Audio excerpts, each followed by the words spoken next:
Hello guys, kamusta? Did you miss me? I'm happy to be back.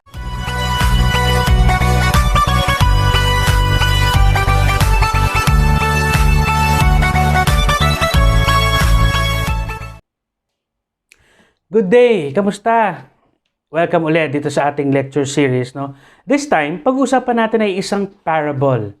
And the title of the story is The Parable of the Orange by Chris Ladd. Natatandaan ko itong kwento na ito ay nabasa ko pa siya sa isang Forbes magazine noong ako ay college. And this inspired me a lot in doing whatever it is that I'm doing right now.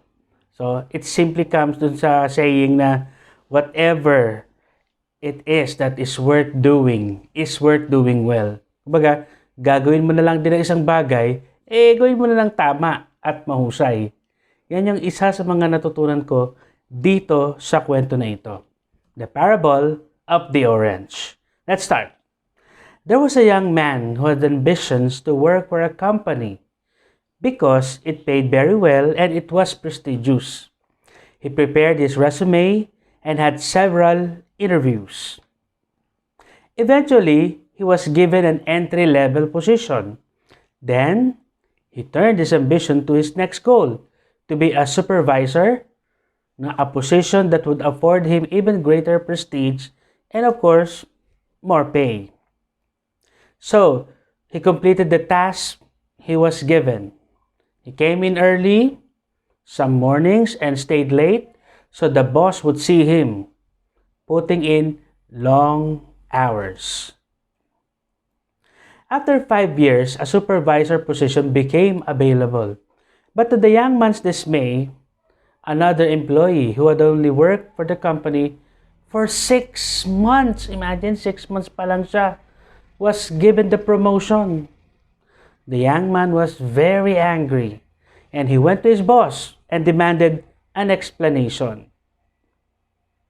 Then the wise boss said, "Before I answer your question, would you do a favor for me?"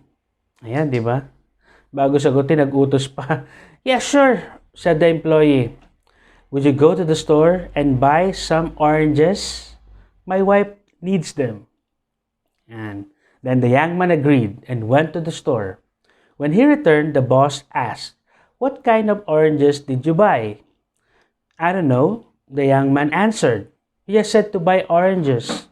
And these are oranges. Here they are." "How much did they cost?" the boss asked.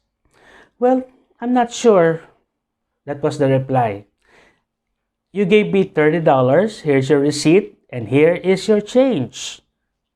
"Thank you," said the boss. "Now, please have a seat and pay careful attention." Then the boss called the employee who had received the promotion and asked him to do the same job. He readily agreed and went to his store. In short, pinabili din niya ng orange yung isang employee. Then, when he returned, the boss asked, "What kind of oranges did you buy?" "Well," he replied, "the store had many varieties of oranges. There were navel oranges, Valencia oranges, blood oranges, tangerines, and many others. And I didn't know which kind of oranges to buy. But I remember you said your wife needed oranges, so I called her. She said she was having a party and that she was going to make orange juice. So I asked the grocer, which of all these oranges would make the best orange juice? He said, the Valencia orange. It was full of very sweet juice.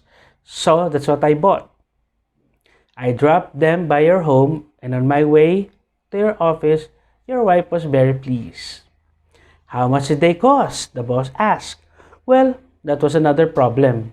I didn't know how many to buy, so I once again called your wife and asked her how many guests she was expecting. And she said 20. I asked the grocer how many oranges would be needed to make a juice for 20 people. And it was a lot. So I asked the grocer if he could give me a discount on the quantity, and he did. These oranges normally cost 75 cents But I only paid 50 cents for each. And here's your change, and here is the receipt. The boss smiled and said, "Thank you, you may go." He looked over the young man who had been watching.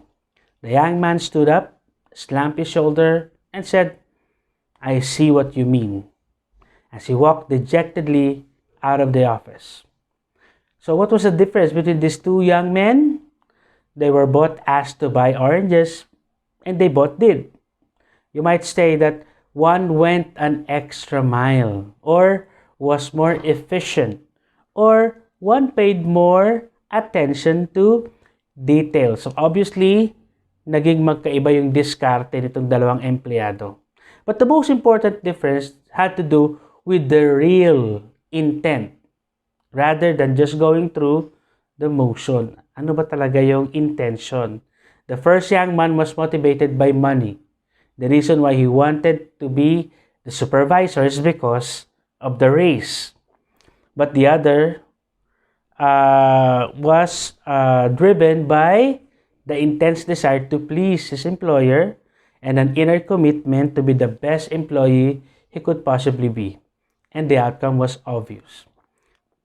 Yan. So as you can see here, obvious yung difference dun sa dalawang empleyado. Bakit napunta lamang sa isa, no? Yung promotion kasi, 'di ba? Doing an extra mile. No? Imagine having a job and doing more than is expected of you. No? Kung ikaw yung boss at yung mga empleyado mo ay gumagawa more than what you expect of them, of course, you'll be grateful. No? Yung mga empleyado na ito yung mga may malasakit sa kumpanya. Na ginagawa nila itong mga bagay nito, hindi lang basta kumita, kundi gusto nila na matupad kung ano yung mission at vision ng kumpanya.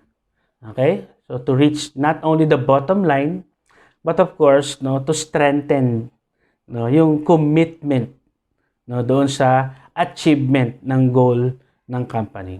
Okay?